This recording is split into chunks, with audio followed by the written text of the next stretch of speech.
BRS నుండి అందరూ jump అయితే అక్కడ మిగిలేది ఎవరు? అసలు హరీష్ రావు కూడా వెళ్ళిపోతారనే టాక్ నడుస్తోంది. బీఆర్ఎస్ ను నడిపించడంలో కేసీఆర్ తో పాటు కేటీఆర్ కూడా ఫెయిల్ అయ్యారా? ఇటీవల కాంగ్రెస్ నేతలు చేస్తున్న హెచ్చరికలన్నీ వాస్తవాలేనా? గులాబీ బాసు భవిష్యత్తు ఎలా ఉండబోతోంది?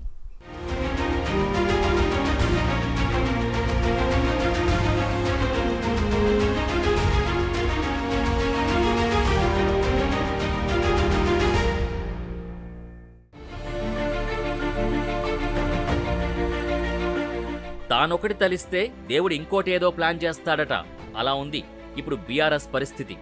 అధికారంలో ఉన్న కాలంలో ప్రతిపక్ష నేతలందరినీ టార్గెట్ చేశారు కేసీఆర్. ఇప్పుడు అదే పరిస్థితిని ఎదుర్కోవాల్సి వస్తోంది.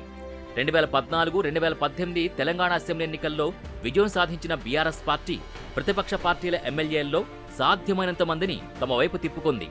2014 ఎన్నికల్లో విజయం సాధించిన తర్వాత టీడీపీకి చెందిన 12 మందిని, కాంగ్రెస్కు చెందిన 5గురిని, వైసీపీకి చెందిన 3గురిని, బీఎస్పీకి చెందిన 2ని, సిపిఐకి చెందిన 1 ఎమ్మెల్యేను బీఆర్ఎస్లో చేర్చుకున్నారు.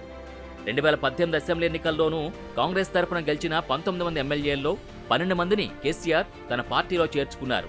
వీరితో పాటు 2 టీడీపీ ఎమ్మెల్యేల్ని, మరో 2 ఇండిపెండెంట్ ఎమ్మెల్యేల్ని కూడా చేర్చుకున్నారు.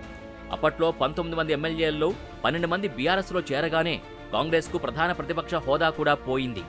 సరిగ్గా ఇప్పుడు బీఆర్ఎస్కు కూడా అలాంటి పరిస్థితే వచ్చే అవకాశం ఉందని ప్రచారం జరుగుతోంది. ఇప్పటికే బీఆర్ఎస్ ఎమ్మెల్యేలు కడియం శ్రీహరి, దానం నాగేందర్, తెల్లం వెంకట్రావు ఆ పార్టీని వీడి కాంగ్రెస్లో చేరారు. ఇప్పుడు మరో 22 మంది బీఆర్ఎస్ ఎమ్మెల్యేలు కూడా కారు దిగడానికి రెడీగా ఉన్నట్టు వార్తలొస్తున్నాయి. ఇలా బీఆర్ఎస్ నుంచి ఎమ్మెల్యేలు, ఎంపీలు, మాజీ ఎమ్మెల్యేలు, మాజీ ఎంపీలు, ఇతర ప్రజాప్రతినిధులు ఒక్కొక్కరుగా బీఆర్ఎస్ని వేయడం లోక్సభ ఎన్నికలకు ముందు నుంచే కేసీఆర్ని కలవరపెట్టింది.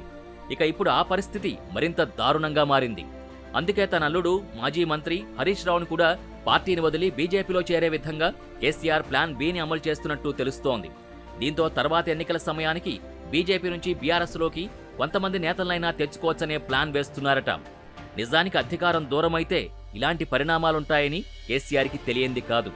అయితే దాన్ని కాపాడుకోకపోగా పోయేటోళ్లు పోని, ఉండేటోళ్లు ఉండని అనే విధంగా కేసీఆర్ వ్యవహరిస్తున్నారని, ఈ వైఖరితో పార్టీలో ఉండాలని అనుకునేవాళ్లు కూడా విచారణ సర్దేస్తున్నట్టు టాక్ వినిపిస్తోంది. బీఆర్ఎస్కు చెందిన 25 మంది ఎమ్మెల్యేలు కాంగ్రెస్లో చేరబోతున్నారంటూ ఇటీవల మంత్రి ఉత్తమ్ కుమార్ రెడ్డి చేసిన సంచలన వ్యాఖ్యలు తెలంగాణ రాజకీయాల్ని హీటెక్కించాయి. మంత్రి స్థాయిలో ఇటువంటి వ్యాఖ్యలు చేశారంటే తెర వెనుక ఫిరాయింపుల పర్వంపై చర్చోపచర్చలు జరుగుతున్నట్టేనని రాజకీయ విశ్లేషకులు అంచనా వేస్తున్నారు. ఏ ధీమా లేకుండా ఉత్తమ్ కుమార్ రెడ్డి ఈ వ్యాఖ్యలు చేయరని కూడా అంటున్నారు. ఇక లోక్సభ ఎన్నికల తర్వాత కేసీఆర్కు బీఆర్ఎస్ పార్టీకి మనుగడే ఉండదని ఉత్తమ్ కుమార్ రెడ్డి గతంలోనే పేర్కొనడం ఇందుకు నిదర్శనమని విశ్లేషకులు అభిప్రాయపడుతున్నారు. అలాగే బీఆర్ఎస్ హయాంలో సాగిన ఫోన్ ట్యాపింగ్ వ్యవహారం కూడా ఆ పార్టీ పతనానికి ప్రధాన కారణంగా పరిణమించిందని, ఈ విపత్కర పరిస్థితుల్లో పార్టీ మారడం తప్ప అసంతృప్త ఎమ్మెల్యేలకు మరో ప్రత్యామ్నాయం కనిపించటం లేదన్న మంత్రి ఉత్తమ్ మాటల్లో సత్యం లేకపోలేదనే టాక్ వినిపిస్తోంది. మాజీ మంత్రి మేడ్చల్ బీఆర్ఎస్ ఎమ్మెల్యే మల్లారెడ్డి కూడా కారు దిగి తన మదర్ పార్టీ సైకిల్ ఎక్కేందుకు సిద్ధమవుతున్నారనే టాక్ వినిపిస్తోంది. అందుకు మేడ్చల్ నియోజకవర్గ బీఆర్ఎస్ ముఖ్య నేతలతో రహస్య మీటింగ్ ఏర్పాటు చేసి సమాలోచనలు జరిపారట. ఆస్తుల రక్షణకు మల్లారెడ్డి తెలంగాణలో సరికొత్త రాజకీయానికి తెరలేపే ఆలోచనలో ఉన్నారని రాజకీయ వర్గాలు మాట్లాడుకుంటున్నాయి. ఏపీలో చారిత్రక విజయాన్ని సొంతం చేసుకున్న తర్వాత తెలంగాణ రాజకీయాలపై టీడీపీ అధినేత చంద్రబాబు ఫోకస్ పెట్టారని, తెలంగాణలో మరోసారి పార్టీని బలోపేతం చేసే దిశగా ఆలోచిస్తున్నారనే వార్తలు వినపడుతున్నాయి. ఇందులో భాగంగా ప్రస్తుతం క్రియాశీలకంగా ఉండి బలం కోల్పోయిన తెలంగాణ నేతలకి టీటీడీపీ అధ్యక్ష పదవిని అప్పగించాలని అనుకుంటున్నారట. అందుకే టీడీపీలో చేరి పార్టీకి జవసత్వాలు తేవాలని ఆలోచిస్తున్నారట. ఇక AP CM Chandrababu, Telangana CM Revanth Reddy మంచి స్నేహితులు కావడంతో మల్లారెడ్డికి కేసుల వ్యవహారంలో కాస్త ఊరట దొరుకుతుందనే దిశలో ఈ ఆలోచన చేస్తున్నట్టు తెలుస్తోంది. అందుకే మల్లారెడ్డి తెలంగాణ టీడీపీలోకి వెడితే ఆయనతో పాటుగా మరికొందరు బీఆర్ఎస్ ఎమ్మెల్యేలు కూడా తీసుకెళ్తారని జోరుగా ప్రచారం జరుగుతోంది. ఇక ఇటీవల మెదక్, గ్రేటర్కు చెందిన ఎమ్మెల్యేలు సీఎం రేవంత్ రెడ్డితో భేటీ కావడంతో కాంగ్రెస్లో చేరుతున్నారనే ప్రచారం జరిగింది. కానీ ఎమ్మెల్యేలు మాత్రం మర్యాదపూర్వకంగా కలిశామని క్లారిటీ ఇచ్చారు.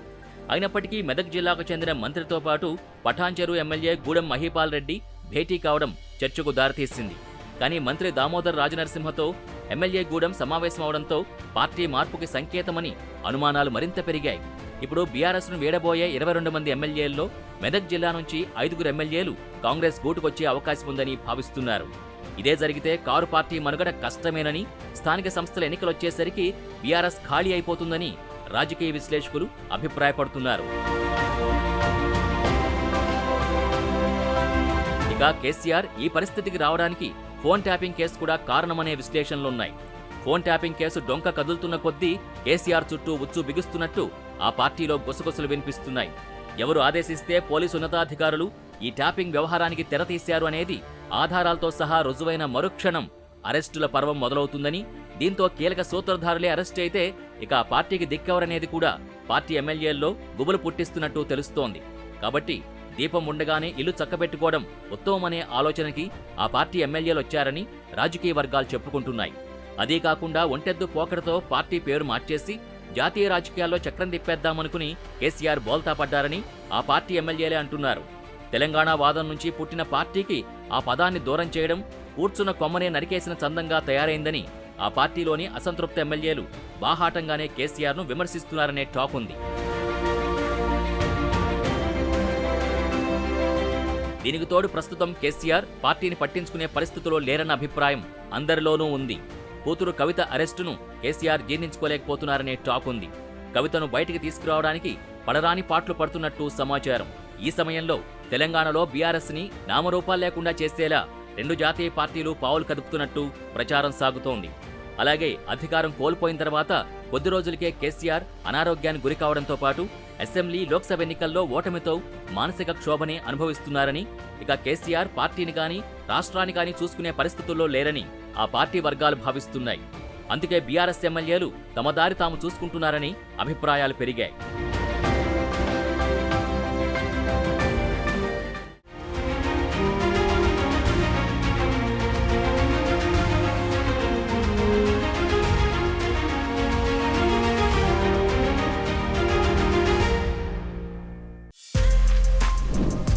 For more videos like this, subscribe Big TV channel.